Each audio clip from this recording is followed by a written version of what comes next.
Welcome everybody to Forza Horizon 5, and today we're taking a look at the 2022 BMW iX XDrive50. Now the iX has been in production since 2021. This is the mid-range model with the XDrive50 coming in below this car and the M60 coming in above. The main differences seem to be power.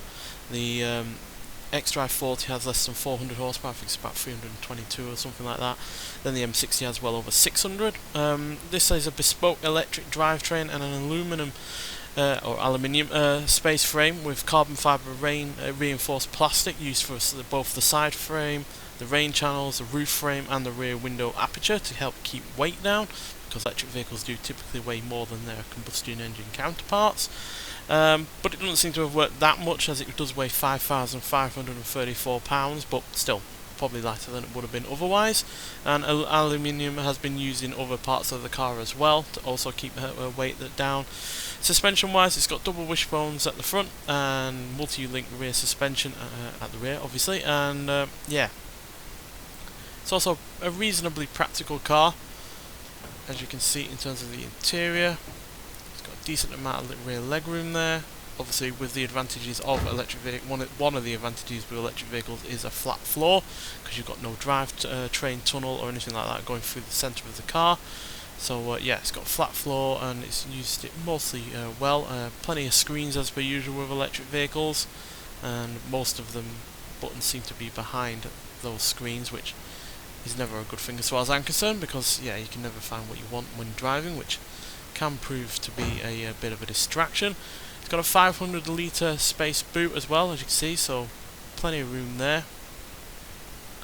Not sure what's under the floor, maybe the spare wheel or maybe room for your electric charging cables, because you're certainly not going to have anywhere to put the cables in the car in other ways, because it's got no front trunk, or frunk as it is called, which yeah, is not the kind of thing that is done on most electric vehicles. Most electric vehicles nowadays do have space under the front for electric charging cables or anything else that you want to put under there. So yeah, that is a big no as far as I'm concerned against this car. And another one is the quite obviously ugly front grille, which I do not like whatsoever. It's just absolutely shockingly awful. It just does not suit the car whatsoever. It just looks like it's been put on as an afterthought, and yeah, it doesn't work well with the headlights either, which I actually do quite like, but yeah, that grille just looks like it's cutting through the lights, and yeah, it just doesn't work at all. And then I don't like the black accenting on the front corners either. That doesn't work for me. Side profile is decent, it's not offensively bad or anything, but it is a bit bland. Rear is a lot better than the front, that is for sure, but maybe that's because it's just also quite bland. Nothing really there to get excited about. So in terms of looks, it's a bit poor.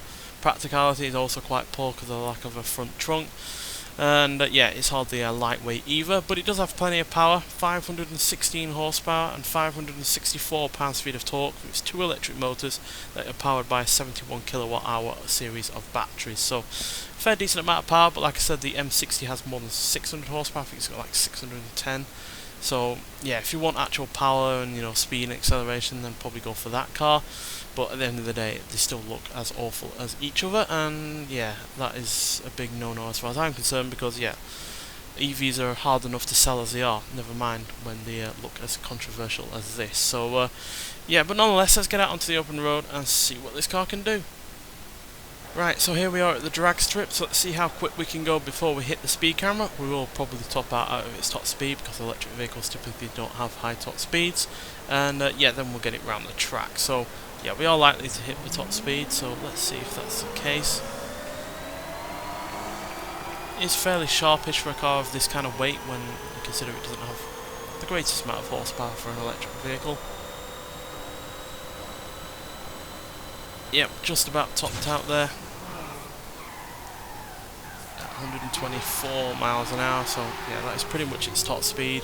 I have got it up to 225, but I think maybe I was going slightly downhill, so that might be why I got up to that kind of speed. So yeah, not bad top speed. There are certainly EVs out there that can only do like 99 or 100 miles an hour, so it's certainly quicker than those, but it's far and away no way near like a performance car version of an electric vehicle, like Porsche Taycan Turbo S or the Audi RS e-tron GT, they are certainly a lot quicker at the top end, primarily because they have 2 gears going for using their electric motors rather than just the one like you get in most electric vehicles. So yeah, let's switch it to a normal event, going rivals. So yeah, as you can see, we're barely in A class, and yeah, 48% front in terms of the weight, 52% rear, so it's pretty much bang on 50-50 weight distribution, which is good.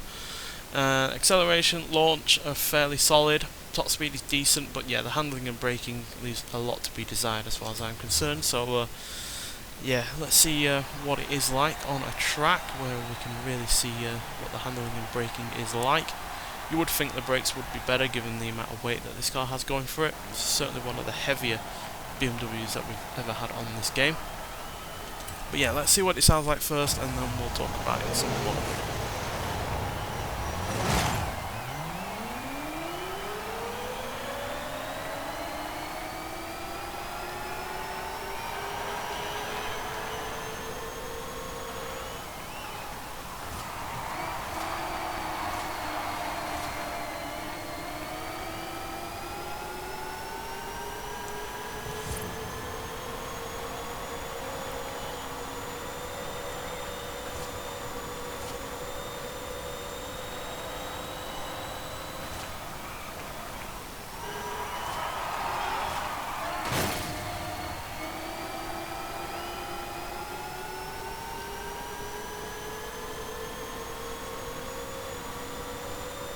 So yeah, it does make some noise, which is always nice. I prefer that to a completely noise-free EV.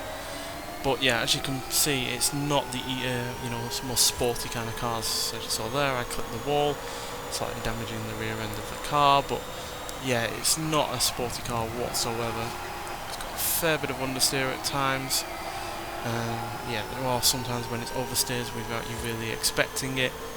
And yeah, the brakes for a car of this kind of weight just aren't good enough either. So yeah, not a particularly exciting car to drive either. Yes, it's got decent acceleration and all that, but that's nothing that we haven't seen before from other cars that are also, you know, better in terms of handling and also much nicer to look at as well. So yeah, I'm not really a big fan of this car, to be honest. Obviously BMW aren't new to making electric cars. They did do the i3 from, I think it was around 2013.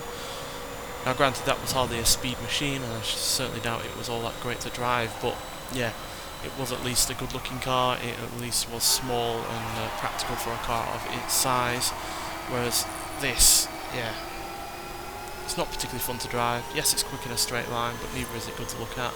In terms of, you know, practicality, yes, it's got a big boot. Yes, it can comfortably seat 4 other passengers, but yeah, you haven't got a front, and therefore, you know, those electric charging cables are going to be rattling around in the rear whenever you take it out for a drive. So yeah, not particularly great. Does have good acceleration though. 0 to 60 is dealt with in 4 seconds flat. Can do 0 to 109.3, which again is fairly good. And as you've seen, 125 is its top speed, or 124 depending on a gradient or not. But yeah, straight line speed, weirdly enough, is all this really has going for it, to be honest, which I wasn't expecting. I was expecting this with being a BMW, that the handling and the braking would at least be good. You know, because you're constantly telling you that we've got the ultimate driving machine and the like, but for this car, that is just not the case as far as I'm concerned. So yeah, surprisingly enough, when it comes down to it, the looks aren't the only bad thing about this car. So yeah, which is a bit of a shame, especially since I am a big fan of EVs, but whether or not I'm going to drive this is going to come down to whether or not I can actually make it into a decent driving car for either A class or any class above it. So yeah, but nonetheless, you can get this in the festival playlist for 20 points, so easy enough to get if you so wish. But nonetheless, thank you for watching, and I'll see you in the next one. Bye.